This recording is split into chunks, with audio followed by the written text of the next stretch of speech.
I've watched investors do almost everything right and then miss one small step that costs them anywhere from $30,000 up to well into the $100,000 range in taxes. And I've also had clients walk away from a sale with no immediate tax obligation at all, completely legally, because they planned ahead.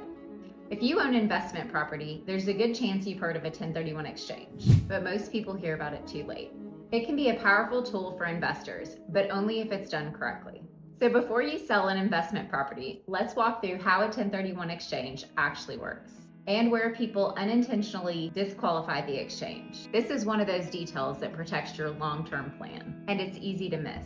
When people hear 1031 exchange, they sometimes think it's a complicated tax loophole or that it means you never pay taxes again. That's not really how it works. A 1031 exchange allows you to defer capital gains taxes when you sell an investment property.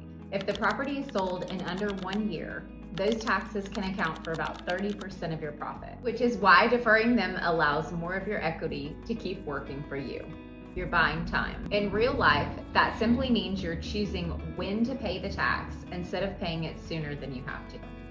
Many experienced long-term investors intentionally move equity from one property to the next, allowing their capital to keep working over decades. For some families, that strategy continues until the properties are passed down rather than triggering large capital gains along the way. That's the long game. And just to be clear, this only applies to investment or rental properties, not your primary residence. One important requirement of a 1031 exchange is that the properties must be like kind. In real estate, that term is very broad. Most investment properties qualify, as long as you're exchanging investment real estate for investment real estate. A 1031 exchange isn't complicated, but the order of events matters. Here's what the process looks like in real life. A 1031 exchange isn't really about how much money you've made on the sale. It's about how the proceeds are handled. When you're doing a 1031 exchange, the sale proceeds don't come to you directly. Instead, they're held by a qualified intermediary. That structure is what allows the exchange to qualify. This step has to be set up before the sale takes place, not after. Ideally, it's handled early so there's time for coordination and no last-minute scrambling. Before closing, you'll complete paperwork to set the exchange up. Your qualified intermediary coordinates directly with the title company, and at closing, the proceeds move straight from the title to the intermediary. From there, the funds stay with the intermediary until you're ready to purchase your replacement property. To fully defer taxes, the replacement property needs to be equal or greater in value, and all the proceeds need to stay invested. If either of those is off, part of the exchange can become taxable, and it's not just the purchase price that matters. Debt matters too. If you sell a property with a loan and replace it with less debt, that difference can create taxable exposure, unless it's offset with additional cash. When this is set up ahead of time, the process can be seamless. No stress at closing, no surprises. That's the goal. This is where I set it up for my clients, before the listing ever goes live. Not every strategy fits every investor, and that's okay. There's no one size fits all. Once you close on that sale, the clock starts immediately. You have 45 days to identify up to 3 investment properties, and 180 days total to close on 1 or more of them. Those timelines don't pause for holidays, travel, lender delays, or construction schedules. The clock doesn't care. That's why strategy matters before you sell, not after.